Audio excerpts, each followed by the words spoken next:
Hi, this is Kit after a long absence, and I am showing you my build of an evaporative cooler.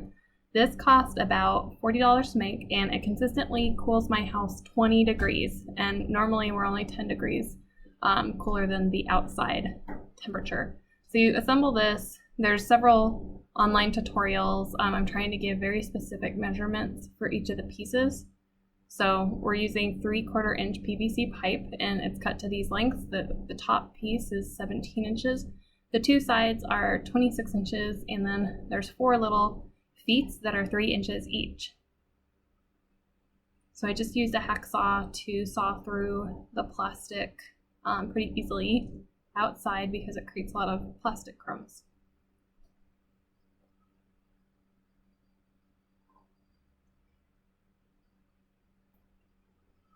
And finally cutting through the two 26-inch sides.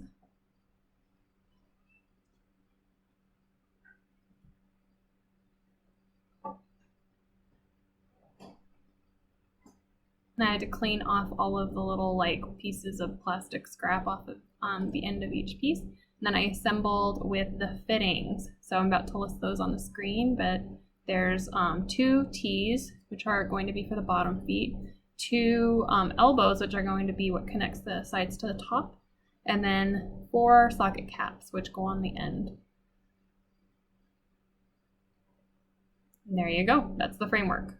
Now, the instructions that I found online to build this thing, you can see I'm using just like a 1x6 plank from the garage that fits nicely on this, setting in a box fan that I already own. I already owned that container too, so it only cost about $20 with the PVC and the tubing and the other accessories, the evaporative cooler pad.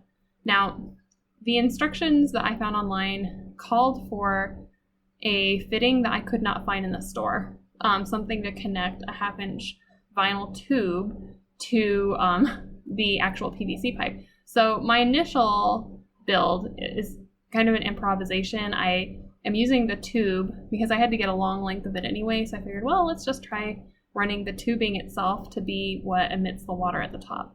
So there's another build that drills the holes in the PVC pipe, and I'll give you a spoiler at this moment, that's what we wound up doing. We can see here I have the tube mounted, I have it connected with some hose mounts. The next thing that I needed to do was cut the evaporative cooler pad to size. I got the cheapest evaporative cooler pad I could find. I think this thing was like $4. So, I wanted to test this theory and did not want to spend a lot of money to do it. It shed quite a lot. So I cut it to size so it would fit within the frame, and I'm hanging it with shower curtain hoops. So that was like a 99-cent add to this build, and it worked really well. So you can see I'm kind of hugging it underneath that vinyl tube that I drilled holes into. Now the whole thing is assembled.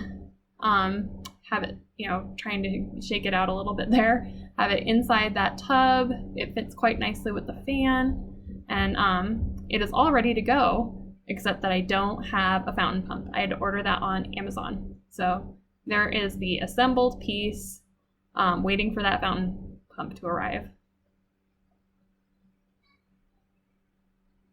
Now the fountain pump arrived, and I decided to test it and saw, oh, this is going to work quite well. I found one for $20 on Amazon, and my fountain pump that I bought is 400 gallons per hour. That is probably even more powerful than I needed for this project, but I think that was the best price for a fountain pump that I found. So here's my first test, again using that vinyl tubing. It's just sitting coiled in the bottom because I didn't want to cut the thing for a trial like this.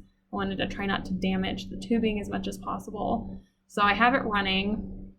It is starting to squirt water out, and you can see I did like a quick gauge on how the temperature was coming out off the fan, and it was ambient temperature was about 72 that day. It was kind of a cooler week when I built this, and it brought the ambient temperature in front of the fan and down like 6 degrees.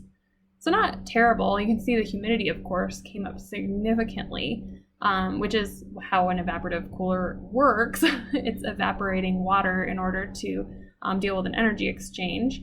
So this worked reasonably well. It created quite a lot of splatter. And then later we determined that the pipe was pinched at the top to a point where it wasn't really letting the flow happen. So there's my original build. And then at this point, my husband decided to take over the project. So he went and found a connection that has threading. It's a T connection that has 2 unthreaded ends to a threaded middle section. So I'm about to have that on the screen for like what it's specifically called. And he's getting that assembled so that it's the correct size that we need.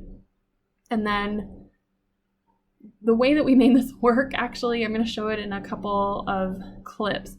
We're using, my fountain pump came with 2 connectors. One was for 1/2 inch and one was for, I think, a 0.6 inch tube. So we are actually using the 0.6 inch tube to connect right here to the threading. So it's actually a little bit too big, and my husband kind of muscled it in. So you see here he's drilling the holes in about every inch or so. And frankly, if I were to do this, I would start like further into the middle of the pipe, because we've had some water seepage issues because of the holes on the end, and we've actually sealed one with duct tape, which is an imperfect fix. So here we are reassembling the whole thing, and in a minute I'm going to show you a close-up of what that fitting is from the fountain pump that we are jerry-rigging into the frame of the PVCs. Now, I do not know what you would call this, so yeah, see, I just got a slower motion clip here. This is what it looks like. It just came with the fountain pump, and my husband forced it into a 1/2 inch pipe, and then he's, I think it does connect actually with a 3/4 inch socket, so that wound up working okay. But he's obviously making a larger fitting connect into a smaller tubing than it was designed to be in. So I have one fitting coming out of the actual fountain pump, and then the other fitting is on the other end of that 1/2 inch vinyl tube, and that is what's connecting to the PVC pipe. I could not have constructed this because I'm physically not strong enough to, but he was able to. And this is a much better solution as far as it has consistent flow. There's no pinches on the line, and there's less splatter coming from the actual PVC pipe. So what happens is the entire PVC pipe fills, and then the pressure backs up and squirts through those little holes in the top. So we're about to start seeing it running the water up, and we run this on the lowest setting of this 400 gallons per hour fountain pump. So you could frankly get a weaker fountain pump and probably do quite nicely with this project. But it was very easy. I think the next upgrade we're going to make is a little bit more costly evaporative cooling pad, because this thing is definitely like the cheapest thing you could possibly buy. But we've been using it for the last week and a half. Frankly, I would not make this video without being able to give a testimonial to its functionality.